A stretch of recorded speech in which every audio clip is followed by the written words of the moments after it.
Assalamualaikum warahmatullahi wabarakatuh. Perkenalkan, kami dari kelompok 3 yang beranggotakan saya, Hevi Handriatul Mabrura, sebagai pemateri pertama, dan teman saya, Inayati Nurhanifah, sebagai pemateri kedua. Nah, di sini kami akan mempresentasikan hasil tugas kami yang berjudul tentang kesehatan dan kesejahteraan yang baik. Baiklah, di sini saya selaku pemateri pertama akan menjelaskan materinya. Jadi, memastikan kehidupan yang sehat dan mempromosikan kesejahteraan di segala usia sangatlah penting untuk pembangunan dan berkelanjutan. Mengapa demikian? Karena memastikan kehidupan yang sehat untuk mempromosikan kesejahteraan untuk semua usia, yaitu seperti anak-anak, remaja, dewasa, bahkan lanjut usia, itu sangat penting untuk membangun masyarakat yang makmur.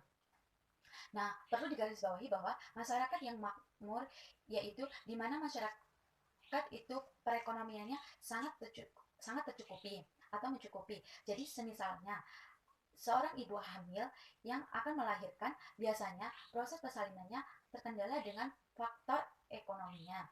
Jadi, persalinannya tersebut itu menjadi terhambat sehingga menyebabkan kematian pada anak dan ibunya dan menyebabkan meningkatnya angka kematian pada anak dan ibu. Dan jadi kemudian kehidupan yang sehat dan mempromosikan kesejahteraan di segala usia itu sangat penting karena bisa mengurangi tingkat kematian.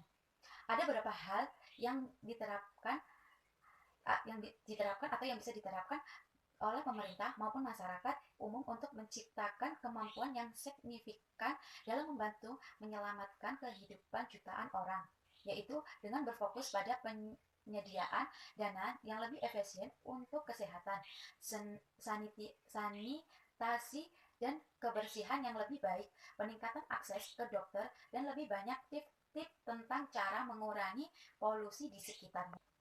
Jadi, kesimpulan dari materi yang saya sampaikan yaitu kita dapat melakukan atau membantu kesehatan dan kesejahteraan yang baik adalah dengan mempromosikan dan melindungi kesehatan diri sendiri dan kesehatan orang di sekitar kita dengan membuat pilihan yang baik dan memberikan vaksinasi terhadap anak-anak, meningkatkan kesadaran dan komunitas tentang pentingnya kesehatan yang baik dan gaya hidup yang sehat, dan juga orang untuk kesehatan yang berkualitas seperti pelayanan perawatan. Jadi, pemerintah lokal membuat keputusan yang bertanggung jawab kepada mereka yang berkomitmen meningkatkan kualitas orang dan akses kesehatan yang peduli kesehatan karena memenuhi lebih lanjut tentang sarana dan berkelanjutan. Dan selanjutnya akan disampaikan oleh teman saya. Assalamualaikum warahmatullahi wabarakatuh. Di sini saya Inayati Nurhanifah ingin menjelaskan pemateri pertama yaitu Hevi Handriatul Mabrura. Di sini saya ingin menjelaskan tentang HIV/AIDS, malaria dan penyakit lainnya. 36,9 juta di seluruh dunia hidup dengan HIV/AIDS pada tahun 2017. 21,7 juta orang mengakses terapi antiretroviral pada tahun 2017. 77,3 juta orang telah terinfeksi HIV/AIDS sejak awal epidemi. 35,4 juta orang telah meninggal karena penyakit terkait AIDS sejak awal epidemi. Penyebab utama kematian di antara orang yang hidup HIV/AIDS terhitung sekitar 1 dari 3 kematian AIDS. Gadis remaja dan wanita muda menghadapi ketidaksetaraan berbasis gender, pengucilan, diskriminasi, dan kekerasan yang menempatkan mereka pada resiko yang lebih tinggi untuk tertular HIV. HIV adalah penyebab utama kematian bagi wanita usia reproduksi di seluruh dunia. Anak-anak sekarang menjadi penyebab utama kematian di antara remaja berusia 10-19 tahun.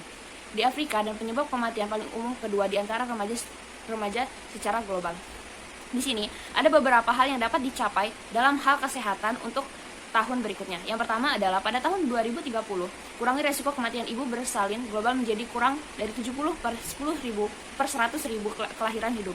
Kemudian pada tahun 2030 lagi, akhiri kematian yang dapat dicegah pada bayi baru lahir dan anak-anak di bawah usia 5 tahun. Kemudian pada tahun 2030, selesaikan epidemi AIDS, TBC, malaria, dan penyakit tropis. Kemudian, pada tahun 2030, kurangi sepertiga kematian dini akibat penyakit tidak tertular melalui pencegahan dan pengobatan secara meningkat kesehatan mental dan kesejahteraan. Kemudian, pada tahun 2020, mengurangi separuh jumlah kematian dan cedera global akibat kecelakaan lalu lintas. Kemudian pada 2030 memastikan akses universal pelayanan perawatan kesehatan seksual dan reproduksi, termasuk untuk menjaga keluarga berencana, informasi dan pendidikan, dan integrasi kesehatan reproduksi ke dalam strategi program nasional. Kemudian pada tahun 2030 secara substansial mengurangi jumlah kematian dan penyakit dari bahan kimia berbahaya dan polusi udara, air, dan tanah, dan kontaminasi.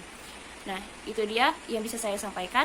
Lebih kurangnya saya mohon maaf, pada Allah saya mohon ampun. Kami akhiri. Wassalamualaikum warahmatullahi wabarakatuh.